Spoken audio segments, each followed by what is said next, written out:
In 1956, The Ten Commandments stunned audiences with epic sets and unforgettable performances. But behind the fame came tragic deaths, scandals, disappearances, and heartbreak. Who's still alive in 2026 and whose endings shocked Hollywood forever? Debra Paget was born on August 19, 1933. She played Lilia, the gentle Hebrew slave, whose innocence became one of the emotional anchors of the Ten Commandments.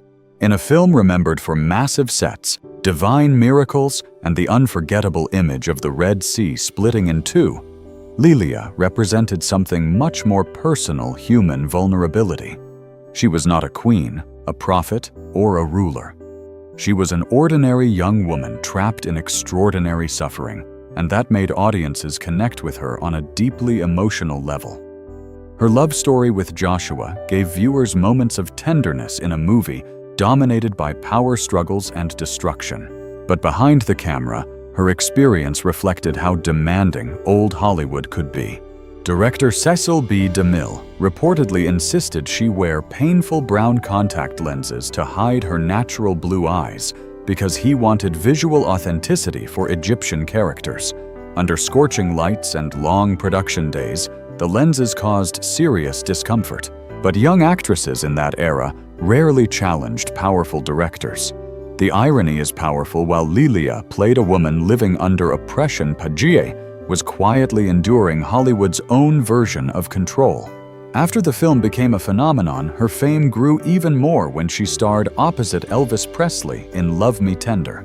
She seemed destined for decades of stardom. Instead, she shocked many by stepping away from acting in the mid-1960s. While many stars desperately chased fame until it destroyed them, Paget chose peace. By 2026, she remains one of the final surviving cast members from this legendary epic. In a story about escaping bondage, she may have been one of the few stars who truly escaped Hollywood before it consumed her. John Derek was born on August 12, 1926. He played Joshua, the loyal Hebrew stonecutter, who stood beside Moses through slavery, heartbreak, rebellion, and the long fight for freedom in the Ten Commandments. Joshua was written as the emotional opposite of Ramesses.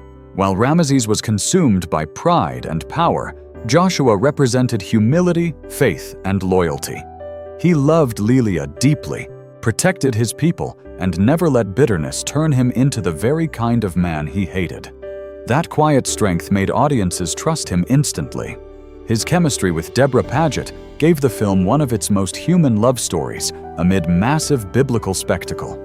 After the film became a global success, many executives believed Derek was destined to become one of Hollywood's next great leading men. He had the looks, charisma, and physical presence studios wanted.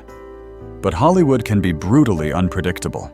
His acting career never reached the level many expected, and he gradually shifted behind the camera, where he found more creative control as a director-producer and photographer.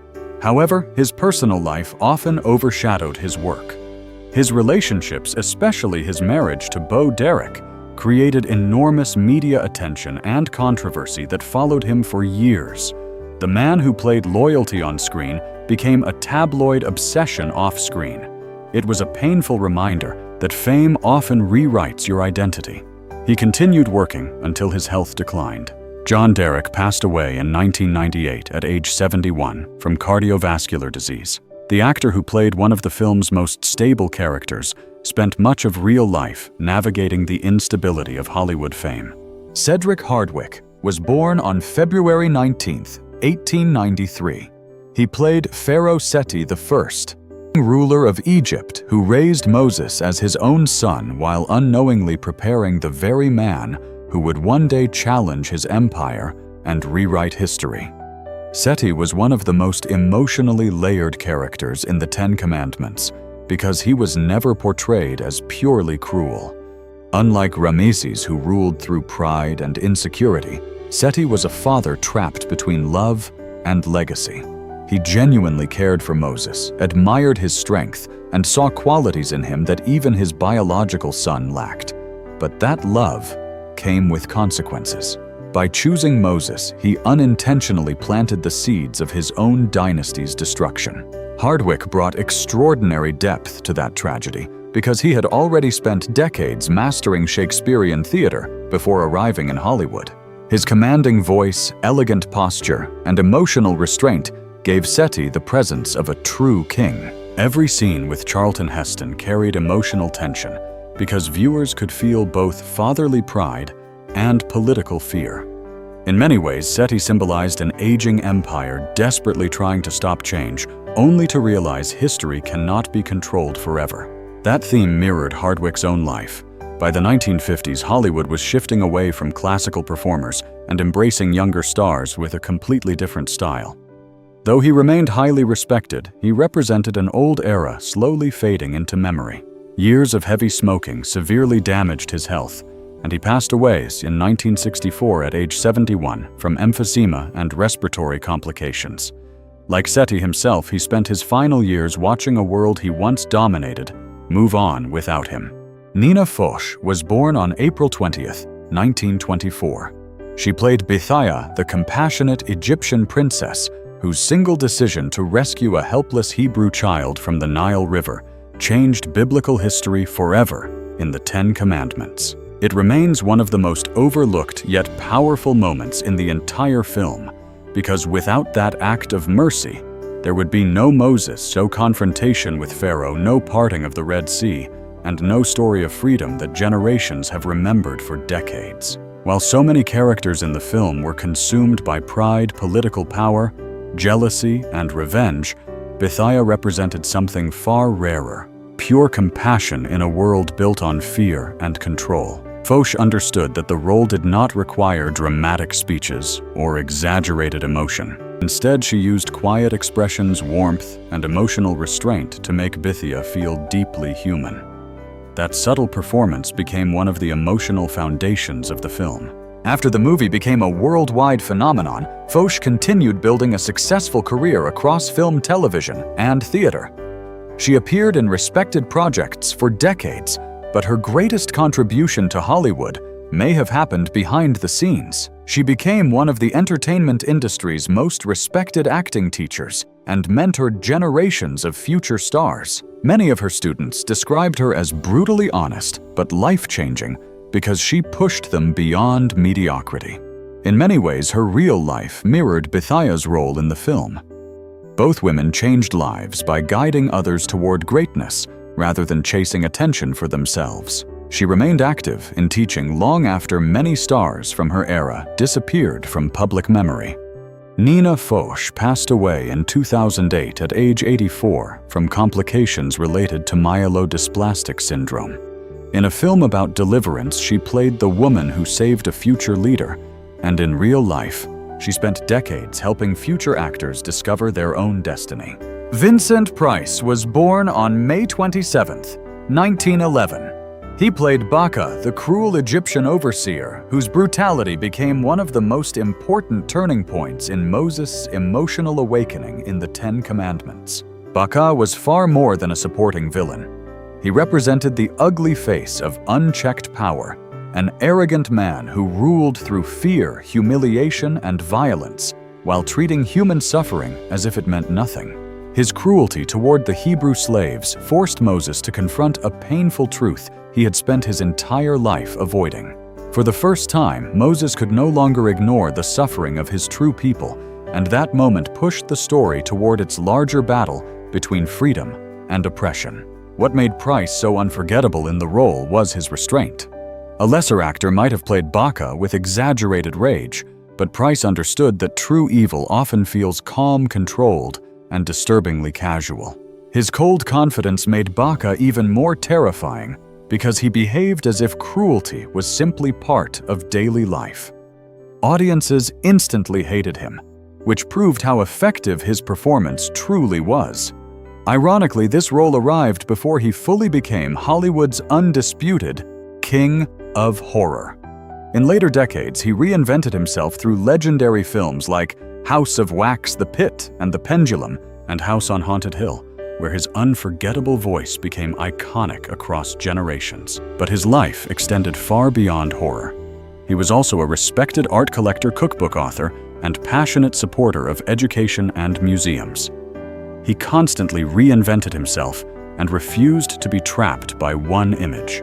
Vincent Price passed away in 1993 at age 82 from lung cancer.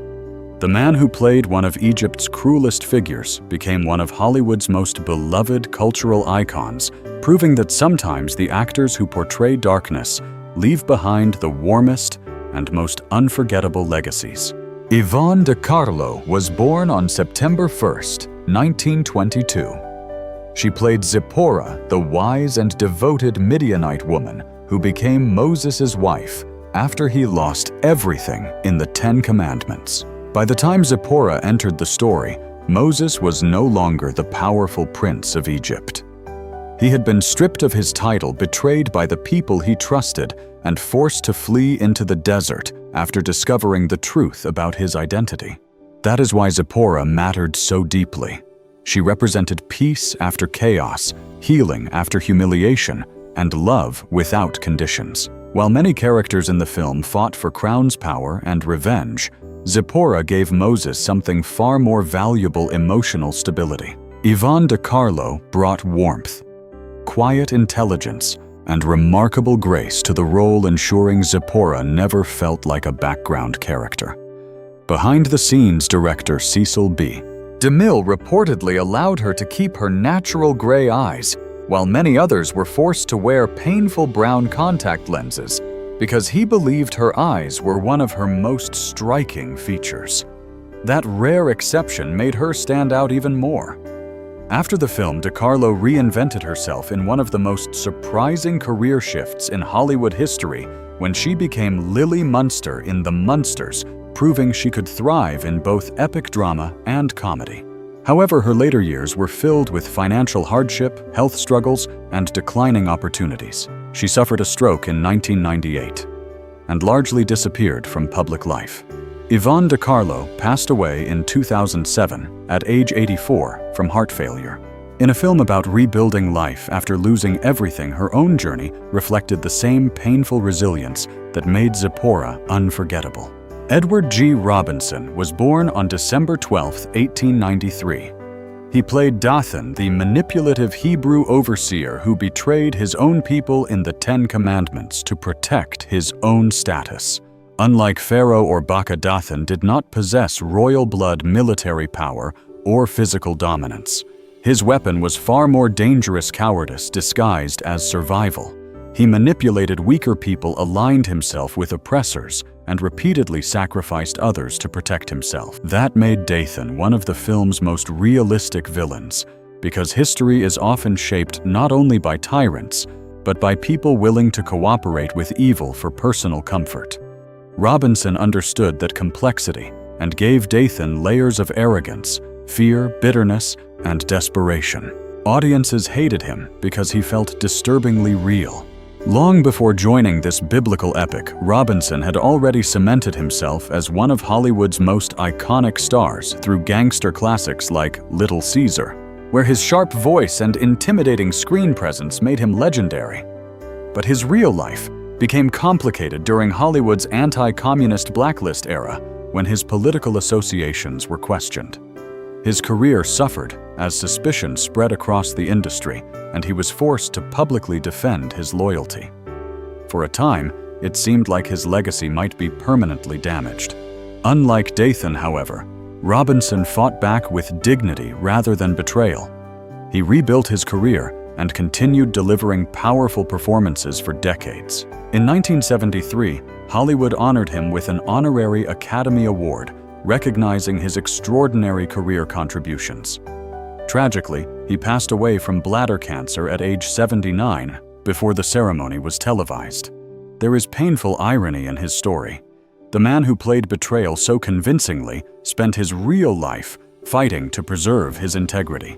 In a film about freedom, Robinson reminded audiences that moral weakness can sometimes be more dangerous than raw power. Anne Baxter was born on May 7, 1923. She played Nefretiri, the passionate Egyptian queen whose love for Moses slowly transformed into jealousy, heartbreak, and emotional destruction in the Ten Commandments. Nefretiri could have easily been written as a one-dimensional, jealous royal woman, but Baxter refused to make her predictable. She understood that Nefretiri's tragedy came from loving someone who was destined for something greater than her. Before Moses discovered his true identity, she believed they would rule Egypt together. She imagined power, romance, and stability. Instead, Moses abandoned royal privilege and chose truth, leaving her emotionally shattered. That heartbreak slowly poisoned her decisions and pushed her deeper into bitterness. Baxter brought remarkable vulnerability to that downfall, allowing viewers to feel sympathy even when Nefretiri became manipulative. Behind the scenes, she endured painful brown contact lenses under brutal studio lighting because director Cecil B. DeMille wanted visual consistency for Egyptian characters. The physical discomfort never showed on screen. She delivered one of the film's most emotionally explosive performances. Long before this role, Baxter had already won an Academy Award for The Razor's Edge and had established herself as one of Hollywood's most respected actresses.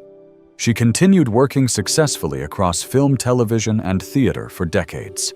But tragedy arrived suddenly in 1985 when she suffered a stroke that led to a fatal brain aneurysm.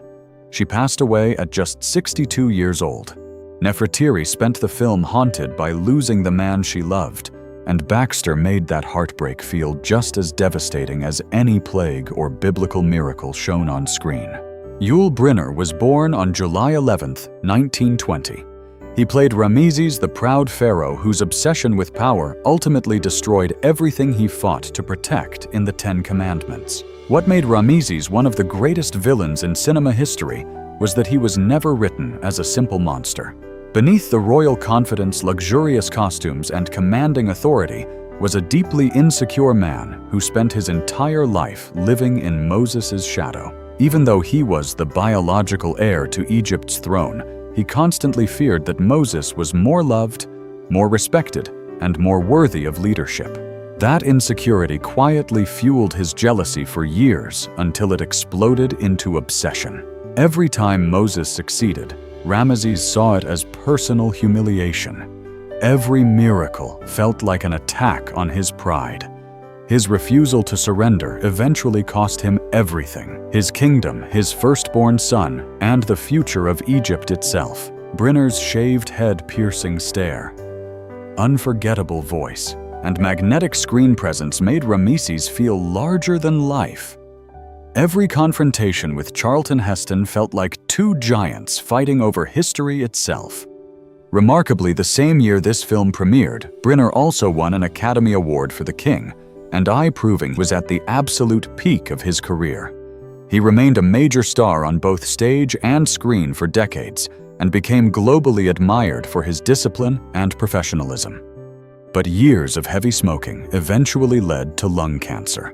In one of Hollywood's most haunting final chapters, Brynner recorded anti-smoking public service announcements before his death, warning viewers not to repeat his mistakes.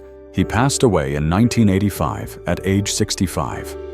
The man who played Pride so convincingly spent his final years teaching humility, proving that real life often delivers lessons even more powerful than cinema. Charlton Heston was born on October 4, 1923. He played Moses, the Prince of Egypt who lost a kingdom but gained immortality by leading his people to freedom in the Ten Commandments. This role did not simply make Heston famous, it transformed him into one of the most iconic actors in Hollywood history. Director Cecil B. DeMille reportedly chose him partly because he resembled Michelangelo's famous statue of Moses, but physical appearance alone could never have created such a legendary performance. Heston brought extraordinary authority, emotional vulnerability, faith, and spiritual conviction to the role. Audiences believed every stage of Moses' transformation, from arrogant prince to broken exile to fearless leader standing before Pharaoh. His performances during the burning bush scene, the delivery of the Ten Commandments, and the parting of the Red Sea became permanent pieces of cinematic history. After the film's enormous success, Heston became the face of epic filmmaking through classics like Ben-Hur, Planet of the Apes, and Soylent Green. He remained one of Hollywood's most recognizable stars for decades, and later became highly involved in political activism, which kept him in public conversations long after his biggest films. However, his final years became increasingly difficult after he publicly revealed his battle with Alzheimer's disease. He passed away in 2008 at age 84. Moses spent the film learning that true leadership requires sacrifice, and Heston's legacy proves that some performances become so powerful they continue inspiring audiences long after the actor is gone. Nearly 70 years after the Ten Commandments first stunned audiences, its legacy is no longer just about miracles, massive sets, or unforgettable performances. It's about resilience, sacrifice, faith, and how quickly fame can fade while true impact endures. Some stars found lasting success, some faced heartbreaking tragedies, and others quietly disappeared from Hollywood forever. Yet their performances still inspire generations today. If these stories brought back memories, please like this video, subscribe to the channel, and turn on the notification bell for more timeless Hollywood stories.